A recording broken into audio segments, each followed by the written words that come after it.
আমি তোমার এই ভৌতিক গল্প। ওরে বাবারে গেলাম রে, বাঁচাও গো, দাদাবাবু বাঁচাও। রান্নাঘরের দিক থেকে হঠাৎ ভেসে আসা কাজলিদির চিৎকার শুনেই বিছানার ভেতর থেকে হকচকিয়ে উঠে বসে অর্জুন। এক মুহূর্ত দেরি না করে সে দৌড়ে চলে গেল রান্নাঘরের দিকে। অর্জুন দেখে কাজলিদি মেঝেতে অচেতন হয়ে পড়ে আছে, দাঁত কপাটি যেন লেগে যাওয়ার উপক্রম। অর্জুন দ্রুত এক ঘটি জল এনে তার চোখে মুখে ছিটিয়ে দেয়।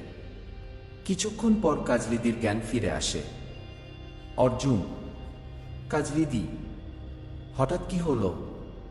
এমন চিৎকার করলে কেন? কিছু দেখেছ নাকি? কাজলিদি, দাদাবাবু, আমি যা দেখেছি তা ভাষায় বোঝাতে পারবো না।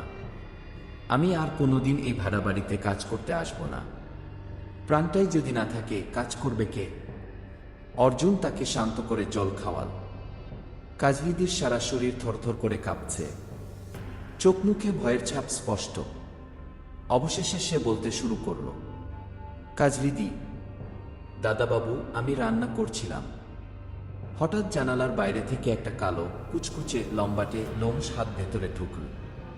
কড়াই থেকে ফুটন্ত তরকারি তুলে নিয়ে আবার অদৃশ্য হয়ে গেল। আমি ভুল দেখিনি দাদাবাবু, আমি সজ্ঞানে নিজের চোখে দেখেছি। অর্জুন হেসে, ওহে কাজলিদি, এসব কিছুই তোমার চোখের ভুল।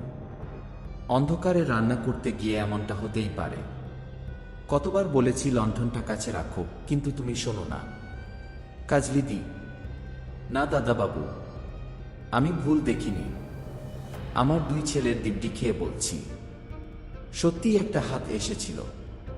আসলে অর্জুন আর তার দুই বন্ধু হরিনারায়ণ ও পদ্মপলাশ এই ভাড়া বাড়িতেই থাকত। কারণ বিশ্ববিদ্যালয়ের কাছে হওয়ায় আর ভাড়াও খুব কম। কিন্তু এখানে একটাই সমস্যা, প্রায় প্রতিদিন রাতেই বিদ্যুৎ চলে যেত। ঘন্টার পর ঘন্টা অন্ধকারে বাড়ি ডুবে থাকত। এমন অবস্থায় রান্নাঘরে হঠাৎ অজানা কি লম্বা লোমশ হাত কি? তাহলে কি এই বাড়িতে সত্যিই কিছু অশুভ আছে, নাকি সবই কাজলিদির ভ্রম? আসল রহস্যটা কি? সেই হাতটা কার? জানতে হলে সঙ্গে থাকুন।